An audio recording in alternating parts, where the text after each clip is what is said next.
There are certain tweaks and things that I needed and should have done that I didn't do. Today, we're joined by Pete Mohr. Pete is a certified exit planner. He's a business coach, he's a speaker, and he is a fellow Colby certified consultant. I am basically setting up businesses to be sold these days. Hopefully you've done this work because there's a lot to do. More typically, it's sort of that 3 to 5 year span where people are starting to say, there are several different ways of leaving your business. I got to sell this thing or I have to close it. How did you come to realize that there was a need even for people to start planning proper exits? What was the domino effect for you to recognize, man, we really got to help people in this space? It was probably my own business.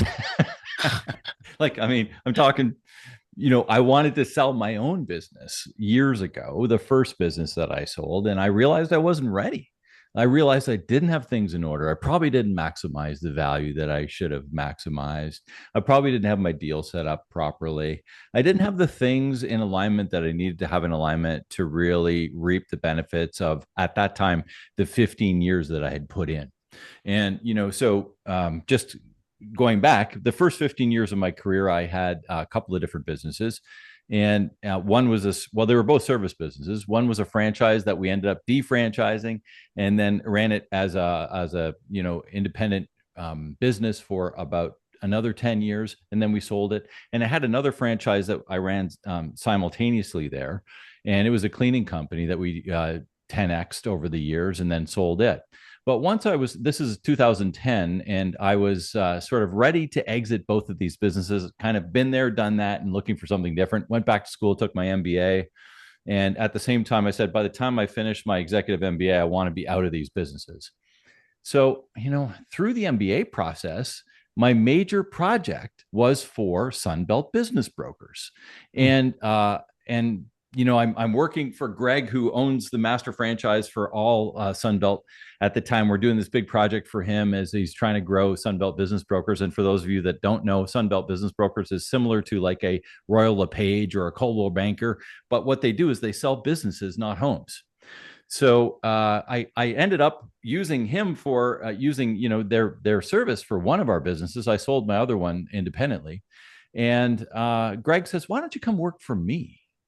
And I'm like, that sounds pretty interesting. So I became a licensed realtor, and I became a part of the international business or international board of business advisors and brokers, IBBA, and sold businesses for a while, which is where I found my shoe stores, which I still own 15 years later. And we're shoe retailers today. You mentioned in the intro that I do some retail work. Hey, I like free stuff. I hope you like free stuff. In fact, we got something for free you can download right now. It's a copy of our book, Cash Follows the Leader. This book is all about how you can develop uninterrupted daily growth with high cash value life insurance. We explain a ton in there, and we even have some fun images so you can follow along. Go ahead and go to cashfollows.com. That's cashfollows.com and pick up a copy for yourself today. But we still own and operate shoe stores too. So I'm looking through all this stuff at the time and kind of looking back now saying, boy, if I would have done this and I would have done that, I probably could have maximized my value. At the time, even though I was fairly, I've been in business a long time and understand some stuff, there are certain tweaks and things that I needed and should have done that I didn't do. So, you kind of look back at all of this stuff. And through the last 15 years in retail, I've, as you mentioned, ended up coaching and speaking and doing a variety of other things with a lot of other business owners. And I became a certified exit planning associate a couple of years ago. So I'm what they call a CEPA. So I'm no longer licensed to sell businesses, but I am basically setting up businesses to be sold these days and helping people through that journey. And sometimes it's for family transition, because I do a lot of family transition work. I run a family transition group in the National Shoe Retailers Association, and I have been asked to do another one in a different association too. We'll see where that goes, but it's a really interesting group for all of these parents and kids. And how do we do this? And what do we need to do? How do we need to set it up? How do we transfer it? There's so many different things that are involved around family business. So that's a piece of the exit planning side of things that I do.